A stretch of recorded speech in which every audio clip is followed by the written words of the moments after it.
Bonjour, bonjour, bienvenue pour nos amis les Vierges. On va décrypter les énergies du mois d'octobre, déjà que le temps passe vite. Euh, alors, je vais commencer par un petit message de l'oracle magique des pierres et cristaux. Et puis ensuite, pour changer un peu de d'habitude, je vais faire un petit tableau de 9 cartes avec le tarot de Marseille. Et on a comme message le 10, la serpentine. Alors, pierre verte, pierre de guérison, de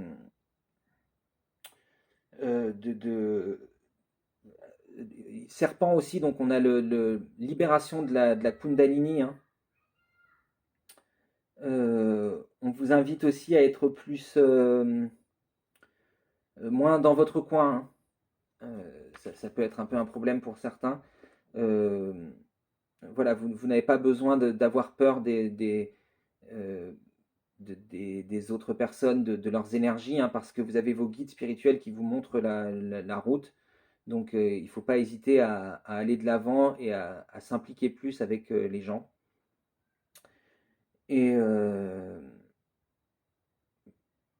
quoi on parle de votre libre arbitre, en fait. Il ne faut pas vous laisser imposer par la présence des autres des choses que vous n'avez pas envie. Donc n'hésitez pas à vous affirmer. Euh, c'est aussi une pierre qui vous rappelle que vous pouvez créer avec l'univers. Donc pareil, osez vous affirmer auprès de l'univers, osez demander, tout en finesse quand même, mais demander, pas exiger, quoi, de vous aider dans votre création en visualisant ce à quoi vous voulez, ce à quoi vous aspirez.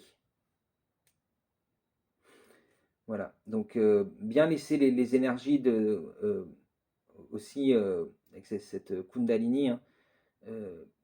Essayez peut-être de faire une méditation sur les chakras pour laisser l'énergie circuler à travers vos 7 chakras. Oui, l'affirmation, je permets à l'énergie de circuler librement dans tout mon corps. Voilà. Allez, on va regarder ce que nous dit le tableau de Marseille. Donc comme je vous disais, je vais faire un petit tableau de 9 cartes. On va commencer par choisir votre énergie principale pour le mois d'octobre, les Vierges.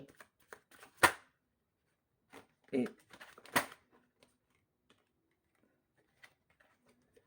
voilà, on va la mettre au centre et on va en choisir 8 autres pour monter notre tableau.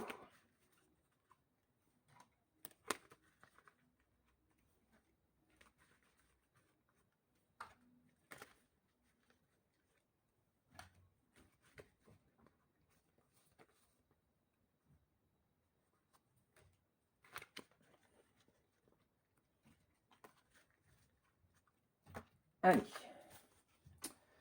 Alors, donc, votre énergie principale pour ce mois d'octobre, on a le roi d'épée. Donc là, on nous parle un peu de suranalyse.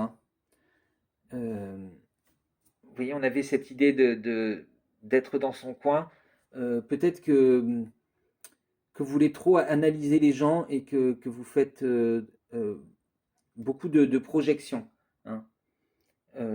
C'est-à-dire que vous vous sentez toujours un peu agressé parce que vous pouvez projeter sur les gens des idées que vous vous faites parce que vous dites tiens, pourquoi il a eu ce petit tic ou ce tour de phrase.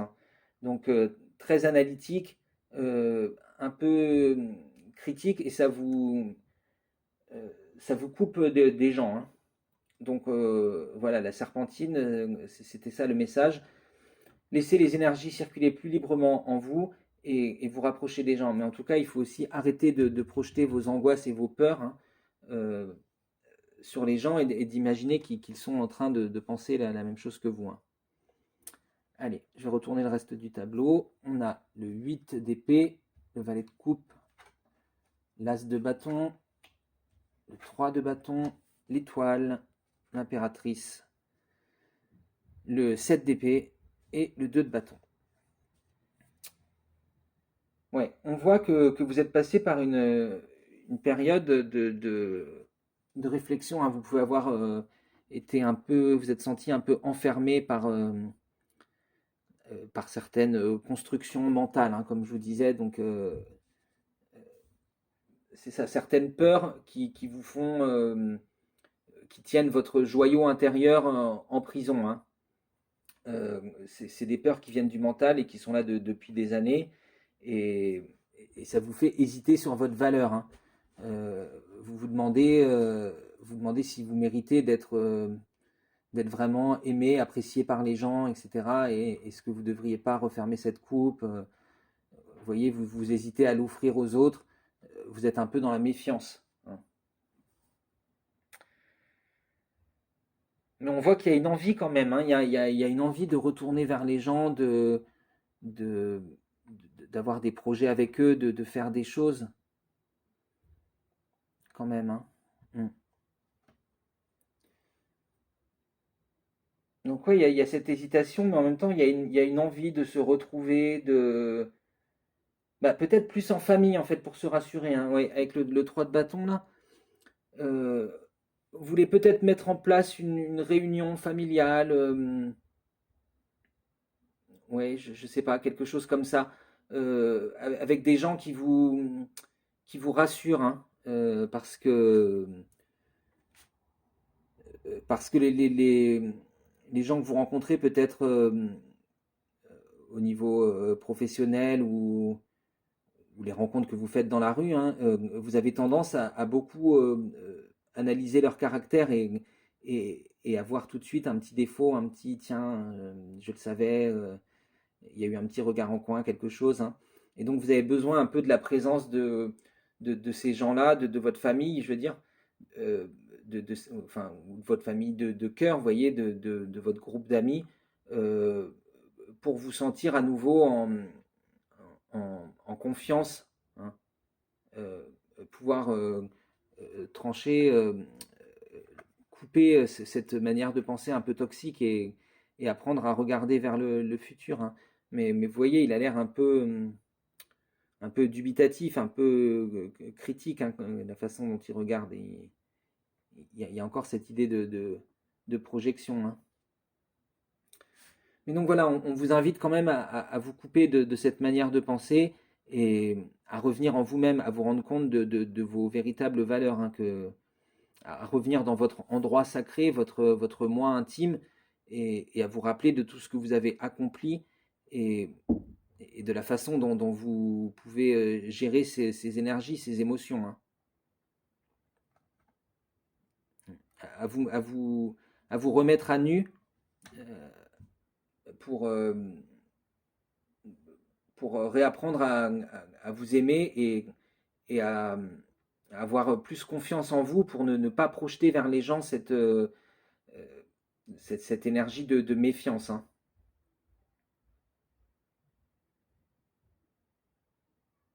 Mm.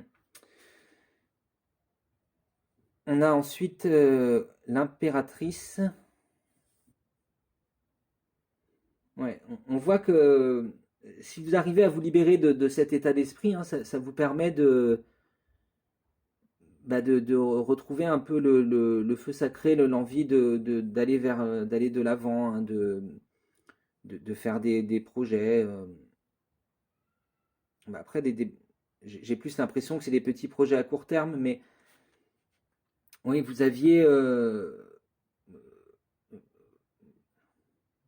sentiez un peu bloqué dans votre créativité, vous aviez un peu peur de vous retrouver en public peut-être, parce que vous sentez le regard des autres peser sur vous. Et là, ça vous permet, même si vous restez prudente, hein, prudent derrière votre bouclier, euh, bah, quand même de continuer à regarder vers le futur d'une manière un peu plus sereine et, et à vous dire que vous avez des qualités pour mener à bien ces projets-là, hein. Et que voilà, vous êtes une impératrice en majesté et que le regard des autres ne doit pas autant vous atteindre. Hmm. Mais on voit que vous arrivez à vous libérer de ça, hein, vraiment. On arrive à regarder par-dessus, au-delà de ces pécadilles, hein. Donc, vous vous élevez, vous faites confiance à votre intuition, vous vous reconnectez à votre intelligence et, et à votre véritable valeur, hein. Et du coup, ça vous permet de continuer à mettre en place des projets, à avoir des nouvelles idées, à vouloir continuer toujours et voilà, à retrouver un peu ce feu sacré, hein, qui vous manquait peut-être, ou et c'est cette méfiance en fait qui bloquait votre créativité, hein. Allez, on va regarder un petit conseil avec l'oracle de l'esprit animal.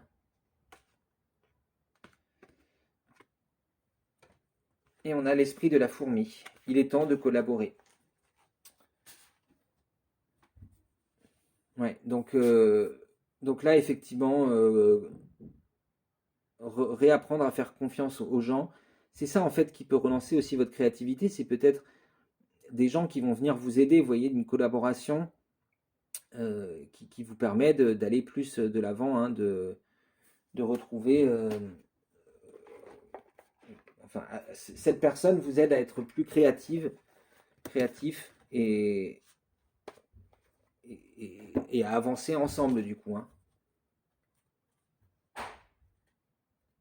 Parce que vous avez su retrouver votre moi véritable, votre centre. Parce que là, on avait déjà trouvé son centre, mais on se sentait enfermé, hein. Tandis que là, ça y est, on a réussi à se libérer de toutes ces barrières, hein, toutes ces contraintes. Allez, on va regarder un dernier conseil avec les cartes lumière. Ah non, trop d'un coup.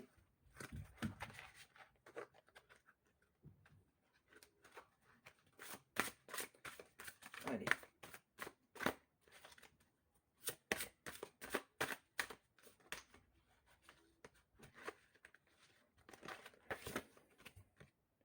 Ah, la projection. Vous voyez, je vous parlais de projeter. Plutôt qu'on vous dit que de projeter votre méfiance et vos peurs, hein, sur les gens, euh, il faut vous projeter dans le futur dont vous rêvez, les relations dont vous rêvez avec les gens. Devenez acteur de votre vie, créez votre futur maintenant. Je vous en, une deuxième. Allez, un deuxième pour vous. L'écoute. Mettez-vous à l'écoute de votre petite voix intérieure. Oui, cette petite voix intérieure, c'est une ressource, hein, c'est elle qui vous rappelle, c'est ici, hein, vous voyez, cette lune qu'elle a dans ses cheveux, elle a su trouver la paix, faire la paix avec elle-même, oser enfin se montrer à nu, avec ses défauts et ses qualités, et apprendre à les accepter, cette étoile, hein. Et maintenant, elle peut entendre sa petite voix intérieure encore mieux, mais déjà, cette voix, elle lui soufflait qu'elle en était capable, qu'elle était euh, magique, hein, qu'elle avait tout en elle déjà, hein. Voilà, j'en ai terminé pour votre guidance, les Vierges, pour le mois d'octobre 2021. J'espère que ça vous aura parlé, que ça vous aura fait vibrer. N'hésitez pas à me dire ce que vous en avez pensé dans les commentaires, à partager, à liker, à vous abonner. Moi, je vous fais d'énormes bisous et j'espère vous retrouver très bientôt. Ciao, ciao les Vierges.